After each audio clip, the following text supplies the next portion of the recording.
Hi again, everybody. If you remember, we talked last month a little bit about the credit crunch and what's going on in the mortgage industry over the last several months. I want to talk a little bit today about Nevada specifically as opposed to the rest of the nation.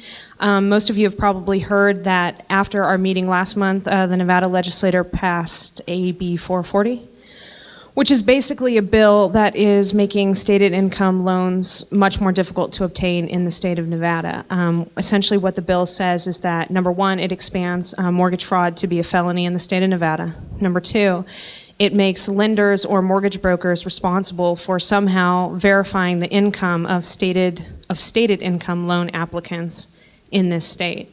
And it says that they can do that using any commercially acceptable means, but it doesn't really say what a commercially acceptable means might be.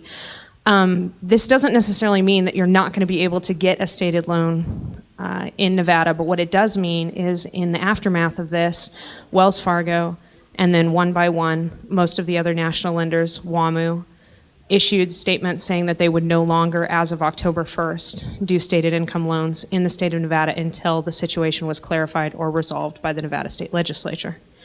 So this is kind of a little bit of a sleeping giant, I think. It's only been 10 days since this went into effect, but it's already impacted me as an investor. I've spoken with my mortgage broker who's done all of my loans here in the past, and I've always done stated income, and it's definitely going to be an issue. I think it is going to negatively impact our market, especially over the next couple months. Mortgage lenders have already started to adapt somewhat. They're coming out with new products already called light doc loans, which basically is similar to a full doc, only instead of using your tax returns to verify your income, you can use bank statements. There are a couple little hiccups with this, one of which is, as of right now, most lenders will only accept bank statements from one bank account. So if you're like me and you have your money in 4 different bank accounts, you can only use statements from one bank account to prove it, which may not be all of your income.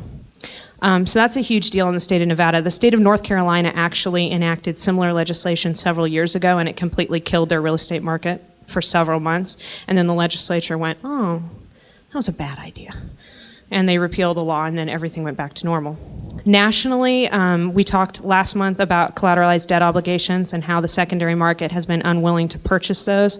We're continuing to see a lot of weakness. We're not seeing a lot of Wall Street investors re-entering the market to pick up CDOs, so we're continuing to have problems with credit.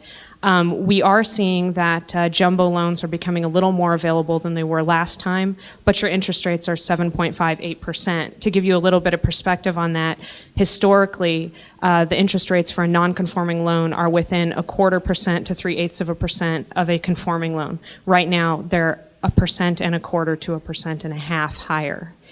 If you want to buy a non-conforming home right now and you do not have a credit score over 700 and you do not have a 10% down payment, you are going to be getting really creative to do that. So that is contributing also to the slowdown. August was one of the worst months in recent history as far as resale trends, nationwide, especially in the state of Nevada and California, Arizona. Last month, we talked about the Fed cutting interest rates. I predicted that they would cut them by 0.5 percentage point. They did go ahead and do that. I think that we will see another 0.25 percentage point by November. How much this is going to do to boost the economy is really kind of iffy. It depends on a lot of other stuff that's going on right now. Really briefly, Senator Barack Obama recently introduced legislation into the House and Senate that has a lot of stuff is under this legislation, but it smacks very much of AB 440. It expands mortgage fraud, the definition nationwide, and the Mortgage Brokers Association is afraid that if this legislation goes through, that we might see a lot of backlash because it's going to broaden the definition of mortgage fraud, and it could make a mortgage broker liable if he says to somebody, this is a good mortgage product for you, and they take the loan, and then they decide, oh, this is not a good mortgage program for me. They could then go back and sue the mortgage broker. I don't think we'll see that legislation go through. We saw AB 440 go through in Nevada. We tend to lean a lot more liberal in our political things that pass. I don't think we'll see that pass nationwide. I see I'm being waved off, so that's about it.